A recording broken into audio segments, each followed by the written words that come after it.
Hi everyone and welcome back to Girls on Deck. My name's Kellie Campbell and I'm sitting in today for Kayla Birch, who's out with the flu. She's been feeling better and better over the past couple days and she'll be back with us next week. But as for this week, Hannah Jo and I have got a great show for you.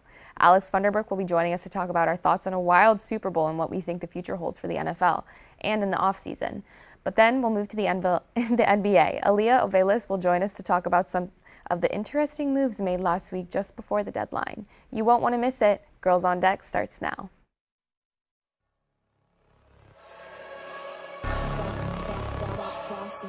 Things gon' change when I really hit the field. Undefeated champs, man, you know what's the deal. Tryna find a kid, I'm in the field doing drills. Boy, you just a sucker, you ain't never keep it real. 3 rings in my hand, I'm a warrior to the max. When I hang it up, they gon' have to give me plaques. Step up in the building and I only bring the facts. When I make a highlight, they gon' replay, run it back, okay? Always locked in, now I don't got time to lax. Saying he the best, he could take a lap. Batted 1,000 when you check the stats. Boy, is you ready? You ain't gotta ask.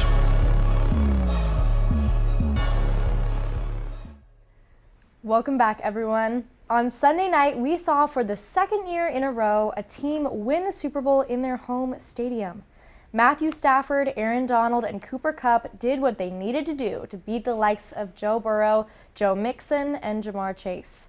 Now, with rumors of Aaron Donald retiring, Michelle Tafoya retiring, Al Michaels and Chris Collinsworth repeatedly talking about Tom Brady unretiring, and a commercial with LeBron James talking to his past self about cryptocurrency, Kellie and I needed someone to process everything with. And our good friend Alex Funderburk is here to help us do that. Alex, how are you feeling today? I'm feeling great. You know, I'm practically like a third host of Girls on Deck right now. I'm one of the girls. It's great. Oh, definitely. At this point, it's girls and Alex on deck for sure. Yeah, so let's start talking about this. Overall, I want to talk about this. I know I'm skipping to the last play of the game here, Alex, but this is something that you and I have talked about a lot. The last play of the game was Aaron Donald sacking Joe Burrow. Did the moment in the draft come to mind for you when that happened? All week I said, Joe Burrow, I fear for that man's safety. Yeah. Because this D-line is the scariest D-line I have ever seen in my life. And Joe Burrow doesn't have an O-line. And all week people have said, Alex, you don't need an O-line to win a Super Bowl. You don't need an O-line to win a Super Bowl. For real, who did tell you that? Grant Wheeler was one of them, and then my roommates and my roommate's sister's boyfriend. You so should stop to taking all of their you, advice. you do need an O-line to win a Super Bowl. Buddy was sacked 9 times in the second half. That's the most in a Super Bowl, and that was just the second half. Just the second. And it was looking a little bit clean on the first half. Kellie, what was your reaction to Joe's screaming in agony when he hurt that right knee? Thankfully, it wasn't that left knee that he tore the ACL on last season, but still, watching him scream, how did you feel when that was happening? Oh my gosh, it ripped my heart out. How can you see anybody get hurt? Like Hall of Fame quarterback superstar or literally just a second string safety. I hate seeing these guys get hurt.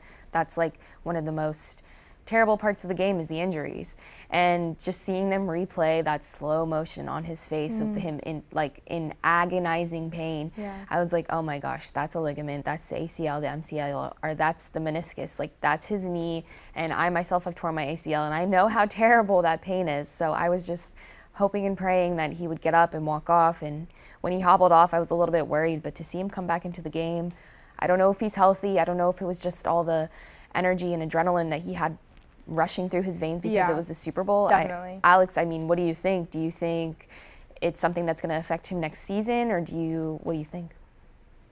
No, not at all. I mean, he seemed fine. He walked with a little bit of a limp leaving the stadium, but I don't think it's something long-term.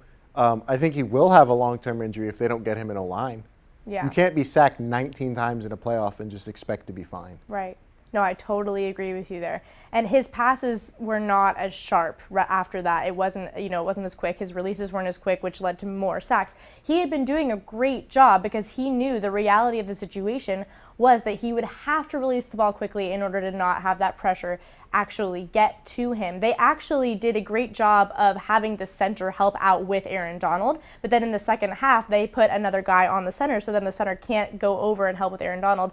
Therefore, Aaron Donald gets into Joe Burrow. 9 sacks in the second half. Yes. Is what it turns into. Exactly. And that was a great strategy. I felt like, they did what they had to do in order to keep Aaron Donald at bay, but you still have Von Miller. They were triple teaming that man. Yes. Have you ever seen a human be triple teamed in football before? Nope. That's how crazy Aaron Donald is. Well, and the thing is when you triple team him, you're leaving Von Miller one-on-one. Like, you cannot win. Exactly. Right. And so what do you think, Kelly, about Aaron Donald saying right before the game, essentially, that this could be his last NFL game? I mean, if it is his last game, what a last game to go out on. Honestly. Because that man has had an insane season and an Yeah. insane playoff just run. And he's been obviously the leader of the defense for quite a while. And that's just rang true this season. And he has been that leader for the defense. And it's gone and it's translated all the way to a Super Bowl win. And I was happy to see him get this win. And, if he does retire, what a fantastic way to go out. If it was me, I would want to go out on a win this big. So can you imagine coming back next season and going like 2 Exactly. 15? Well, right. And we don't Terrible. want the same thing that happened to Tom Brady to happen to him. Right. But again, you have to remember, Aaron Donald is 30 years old. Alex, what do you think of him possibly retiring? If Aaron Donald retires, he's been in the league for 9 years? He has the best resume, the best 9-year resume of any player of all time. Absolutely. I mean, By far. what he's done is insane. I think he's a 3-time Defensive Player of the Year, All-Pro, Pro Bowl, anything you can name. Aaron Donald's won it. He's one of the most dominant football players of all time. Well, so let's talk about, again, Cooper Kupp. He won MVP of this game. Kelly, did you agree with that? How do you feel about that? Oh, 100%. Cooper Kupp has been phenomenal for the whole playoffs that I've been closely paying attention to the Rams. And anytime you really need that deep ball, you really need something to happen, something to switch up on offense for the Rams, he's your guy. That's where Matt Stafford is throwing the ball. That's where it's connecting. And he's going to come up with the ball, I feel like 85-90% of the time. So he's a huge playmaker, and I definitely think he's deserving of that title. I agree, especially that last touchdown that they got when it took like a billion tries because All those Eli flags. Apple kept Yeah, so fouling. Hannah, that's why, I don't think Cooper Kupp's the Super Bowl MVP. Eli Apple is. Wow, why do you say that? He gave the Rams the Super Bowl. I mean, Yeah. for Cooper Kupp's first touchdown, Cooper Kupp ran right at Eli Apple, and Eli Apple just was like, "Oh yeah, Cooper Kupp, you can have that. That's a Right. touchdown." Then the pass interference to keep the drive going, and then getting mossed by Cooper Kupp. Well, but then there was also Eli Apple's burnt toast, bro. there was also that call though of the face mask that they got away with that. They got Yeah. a touchdown off of that. There were very fishy calls. I on know. both And sides, so I they feel kind of like it was evened out. mostly at the end of the game, too. Well, it was a pretty clean game up until the last few minutes of the fourth quarter, and Right. Then we Eli saw- Apple happened. Right, exactly. Eli Apple, who, by the way, Alex, did you see this? He tweeted that New Orleans has bad food. Oh no, he didn't just tweet that. He tweeted his mom can buy her own an AFC Championship ticket. Wow. He tweeted that he hates Saints True fans and Ohio Giants State fans. man right there. Wow. That character. All right. Yeah, Oh, wait, everybody's Cam. kind of dancing You're on Eli watching Apple's this. grave. Everyone's dancing on Eli Apple's grave, and I'm here for it. All right. Okay. Well, so then let's talk about Joe again. The knee. He has an offensive. Well, he hopefully will get an offensive line. Let's do a hot take here. Can he make it back to the Super Bowl next year, Kelly? No. No. No, I don't think so. I mean, honestly, I think Joe Burrow he's that guy. He's insanely talented, but I think there's a lot of issues that kind of need to be fixed next season to just make him more successful in the long run. They kind of had a really Cinderella story going for them this season. Yeah. 7 losses and an appearance in the Super Bowl. I mean, Yeah. kind of crazy. It is. And also, he's the first quarterback to be sacked this many times. In the postseason. Yeah. Right, and then still make it all the way. And Right. I still can't get over that stat, nine sacks in the second half of the Super Bowl. So Yeah. I just don't think other teams are going to allow that to happen. So they're going to watch a lot of film and try to expose them. So Well, people are comparing it to Dan Marino, who also was in the Super Bowl in his second year, and he wasn't too upset because he was like, of course we'll be back. I'm young. We're the Miami Dolphins, which seems funny now. But they thought that they'd be back, and I think, Bengals, who are kind of maybe fooling themselves into that mindset, they might not see a Super Bowl again, and I'm kind of worried about that for them. How do you feel about another Super Bowl appearance for the Bengals, Alex? I feel like this is going to end up being like the Cardinals in '08, where they made this Cinderella run to the Super Bowl, and then we kind of never heard from them again. Right. Which would suck because I love Joe Burrow and I want to see him on the biggest stage, but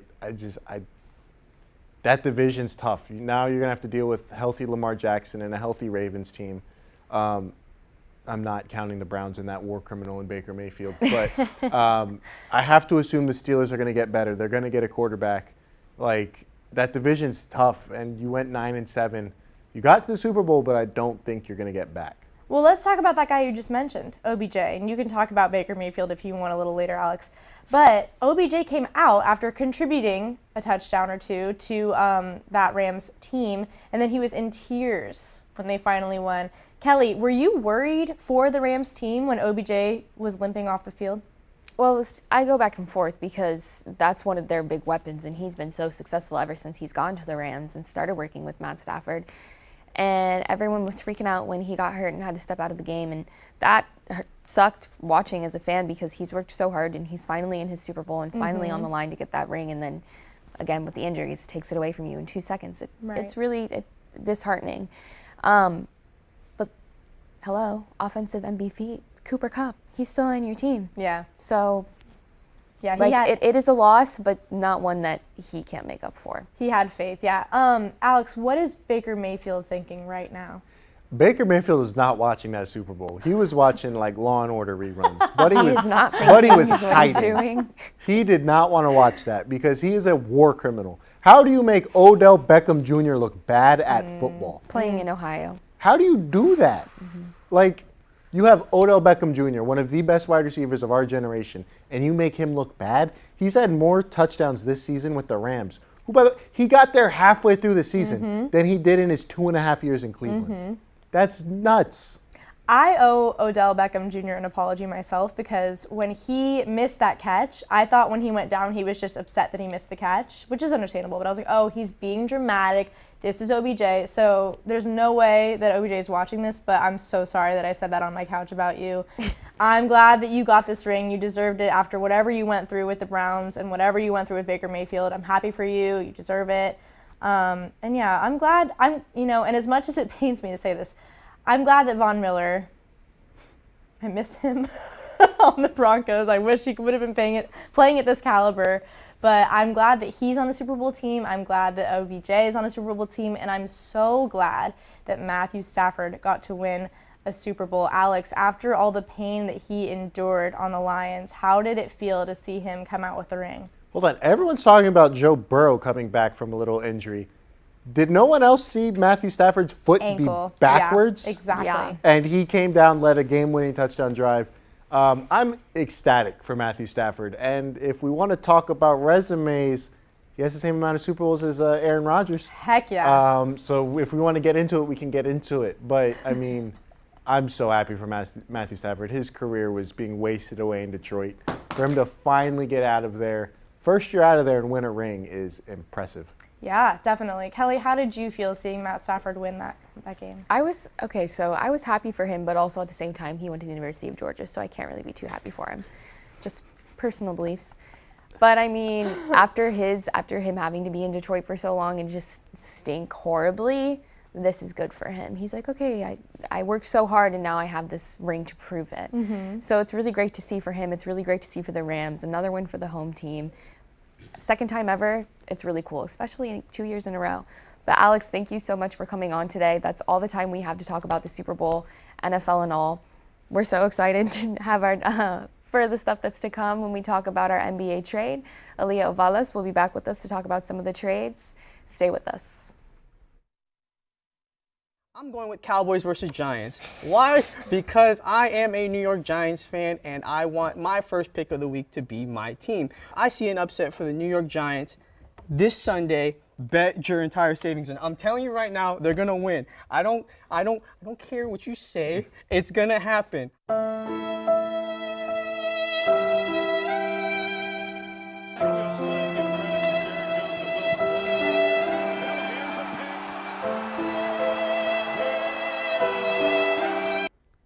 I have to go with the Raiders, I think, for this one. I don't see them losing.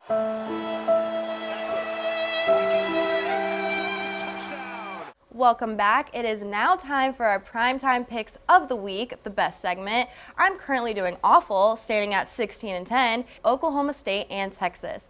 I'm going Texas 35-27.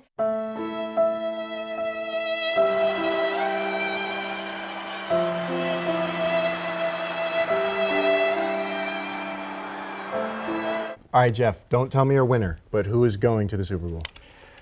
The New England Patriots Oh my gosh. Oh my God. gosh. and the Tampa Bay Buccaneers. God. The Oh NFL my is gonna God. the NFL is gonna make it happen.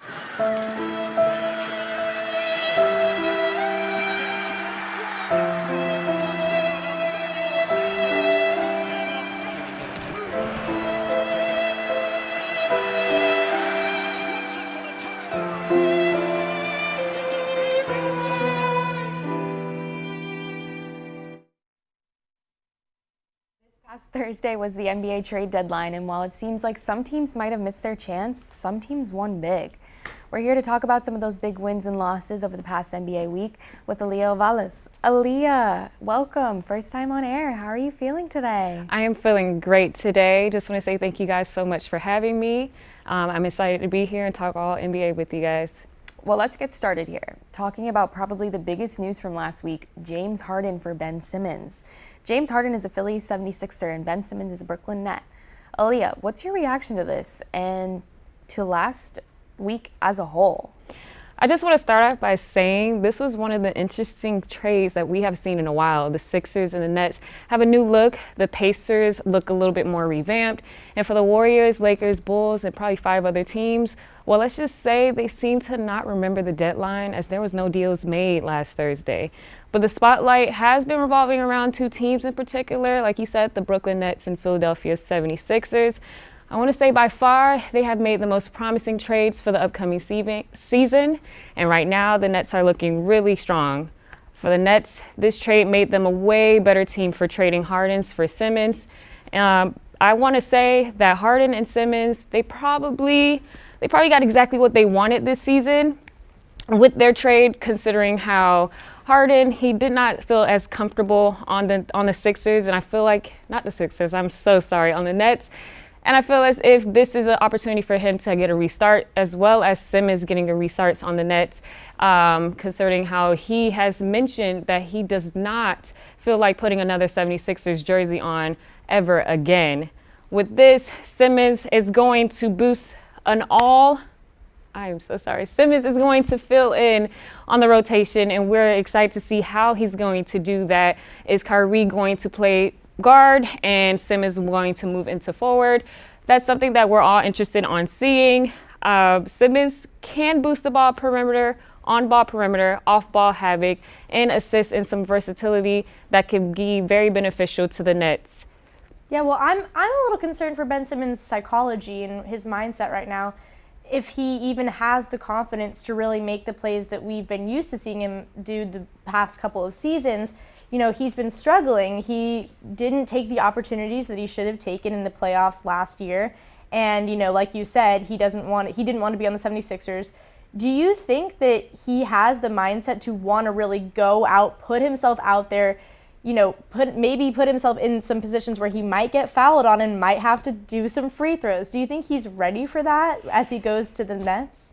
I mean, he's going to kind of have to, especially getting all the heat from the 76ers. He's going to have to step up his game for the Nets because, like I said, this is going to be his fresh start. This is going to be where he needs to show a lot of improvement and help out the team. He has a pretty good lineup to work with here, and it seems to me he's already getting a little comfortable with the players. So I'm really excited to see it because he has a lot to prove, in my opinion. Do you think if he gets super comfortable with the team that he's going to be with now, his playing will reflect that he's going to be so much better and be the player that so many of us expected him to be? Oh yeah, most definitely. And I feel like he has no room for error at this point. So we'll just all have to see. I feel like only time will tell with this one. Yeah, I feel like the pressure might be a little too much for him, but Kelly, like you said, he's got a small group of his home people, like the people he shares everything with. He is not very vulnerable, not very open. He's got a core group, and so if this team can become that core group for him, maybe it can, that's when we will see him play well. But if the pressure is on him to be this great guy, to be someone who he was a few seasons ago. I don't know if he'll be able to perform under that pressure. But James Harden, however, going over to the 76ers, how does he fit in over there, Aaliyah? I feel like Harden is going to fit in pretty well. He's a really in-depth player. He's really going to be able to bounce off offensively and also come in defensively as well, especially with Embiid maybe getting benched some. I know that the Sixers do die down a little bit once Embiid is on the bench. Right. So we're hoping that he can help smooth out the plays defensively, as well as Doc Rivers have been expressing that he has been looking for more guards, and now he has two with Maxey and Harden on the court. I feel like he has a good backcourt advantage here that he can really use offensively on the court. So I feel like that's going to make up a lot, and as well as him maybe being more comfortable with the Sixers than the Nets, because I feel like he didn't really connect with the Nets as much as he should have. Right. Considering all of his injuries that a lot of people feel like has not been That's what I was gonna. real. Yeah. Do you think? I mean, injuries. His hamstring. I has mean, been- I think it was a good excuse. Right. So we'll see if he's going to use those same excuses for the Sixers or if he's going to just blend right in with them. I think he's going to show up. I hope he shows up and shows us who Harden is and what we've been waiting on to see that we weren't seeing at the Nets. Yeah, no, definitely. Well, and I feel like he kind of took on a role of being a supporter, especially to KD, like being more of a person who got the assists instead of being the person that really made all the plays. And so maybe on the 76ers, he'll feel a little more satisfied, maybe moving over to the point guard position and kind of getting more of the star plays that he wants to be getting. But do you feel like, I mean, defensively, like you said, the team hasn't been really strong without Joel Embiid. Do you think he has the leadership quality to take over that, or do you think that'll take some time to ease into for him? I feel like because he didn't show up for the Nets as he should, it's going to take him some time to kind of, take on that role when time comes for him. So I don't know. This one's something that is just like I'm up and down. Like I do have faith in Harden, but at the same time, he wasn't performing like he's supposed to be at the Nets. So Right. I think both of these trades have a lot to do with the players' mental when it comes to the game. Honestly. I think if this is successful and they were able to kind of fix that mental hump they were working on with their subjective teams, if this switch works out for them and they're able to get over that, I think we're going to see both of them just become phenomenal players and live up to the standards that have been set so high for them. Yeah. But let's move to some of the losers. Who missed out this year, Leah? I want to say the Heat, in my opinion, should have been more active in this trade. They should have focused on getting an addition in their front court because right now they're a little they're a little heavy on the defensive side. They're still an elite team, but now they're more guard heavy and they're looking for a front court advantage. Also, I want to put in Lakers. What have you been doing? You should have been participating a little bit more in the trades and just got more in there because right now, you should have got rid of AD. He's not looking the healthiest right now. He's been out for weeks, and we're just trying to see, is he going to come back? As well as they should have traded because of the fact that they did get rid of some key rotation bench players, just like Kyle Kuzma. He could have stayed a little bit just to help out in that rotation, especially with AD not being there as well on the team. The Cavs also, they took on a very solid player, but I think they should have stepped it up a little bit as well and maybe trading in and picking up a little bit more as well. Okay, well, so let's talk about the Lakers here. AD, he's only 28 years old, but he can't stay healthy. And especially as we think about these being maybe the last few years of LeBron James's career at the Lakers, of course, they're going to want to be contenders. Yeah. Do you think that AD hinders them from that? Oh, most definitely, especially because, I want to say, we expected him to come out and perform with LeBron, hasn't been doing that and can't stay healthy. And for being, like you said, 28, I don't know, it might be a little bit in the cards for him, just a little bit. So we'll have to see with that one. I really feel like they should have picked up anybody to fill in that missing void when he's not on the court. Do you have a name in mind that would have been a little bit, more to the advantage of LeBron James? Ooh, I would. Honestly, I don't really have a name. That's okay. I feel like that's probably why they didn't make the trade, was because they couldn't come up with a name either. Yeah. Yeah, Kelly, what do you think about AD being only 28 and not being able to stay healthy? Well, I mean, when you look at how many games a year these guys play, how much they work their butts off in the gym and doing this and doing that, injuries are unfortunately, like I said about the Super Bowl last segment, part of the game. And if you can't keep yourself healthy, you're going to struggle. And if you can't stay out of this injury loop, you're going to struggle. And that's why people like Russell Wilson spend millions of dollars keeping their body maintained, because they have to, because they're that high caliber athlete that has to take just the extra care to stay healthy. And for AD to play for a team like the Lakers, they're like kind of one of the biggest faces of basketball. No matter if they're good, no matter if they're bad, you're playing for the Lakers. Everybody knows who the Lakers are, is sports fan or not. He kind of needs to be representing that, and he's not lately. So it really kind of depends on the organization and what route they'd like to go in. And obviously, no trades were made, so they're going to stick it out. Well, so let's go and talk about the Heat then. And Aaliyah, you said you don't really have an NBA team that you're a fan of, are you? I do not, unfortunately. Okay. I was a diehard Celtics fan at one point, Oh. but I feel like after Ray Allen's gone, I don't know. I just lost a little of my love there. You know, I Okay. think I was just a fan for Ray Allen at that point. Yeah. That's understandable. I Yeah. feel like, I have like kind of been forced into being an Orlando Magic fan just because we live in Orlando. Yeah. And I've been to like a few of their games, so sure. But I'm with you there. It's like, I guess I could kind of be a fan of the Heat. So let's talk about them for a second here. So they need depth. That's what you said. Yeah. Do you think, what kind of guy are they looking for? Are they looking for a big guy to go with Bam? Are they looking for more offense? Are they looking for more defense? What are they lacking there? Hannah, can I just cut you off and say that the Heat are lacking everything? Okay. Florida basketball teams, period, are. And unfortunately, we have to cut it off right here. Okay. But Aaliyah, thank you so much for coming on today with us. We appreciate your knowledge of basketball and kind of getting us into the trades. Hannah, thank you as well. It's time to move to our favorite segment of the week, our Women in Sports of the Week. This week, my pick is Mariah Taylor, sports anchor. She's phenomenal. I've been a fan of her since I've been a fan of sports. So far, she has worked 3 college football national championships, a Summer Olympics, a Winter Olympics that she's covering right now, a Super Bowl. She's not even 35 years old yet.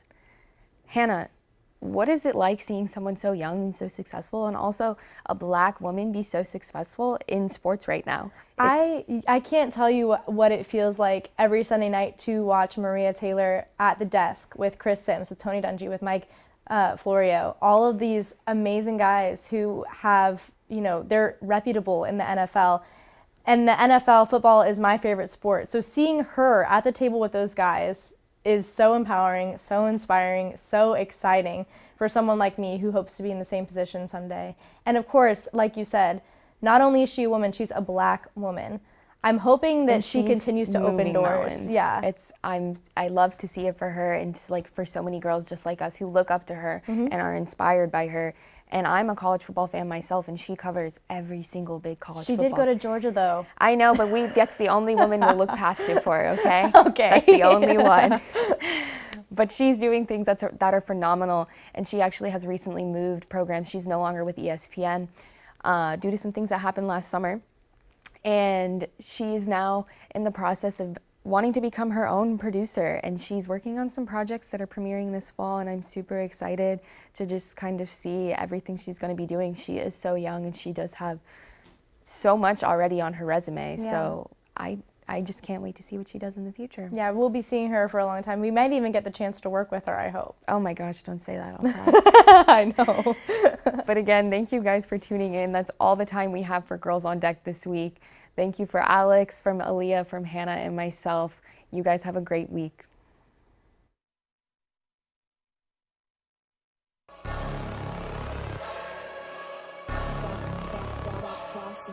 Things gon' change when I really hit the field. Undefeated champs, man, you know what's the deal. Tryna find a kid, I'm in the field doing drills. Boy, you just a sucker, you ain't never keep it real. 3 rings in my hand, I'm a warrior to the max. When I hang it up, they gon' have to give me plaques. Step up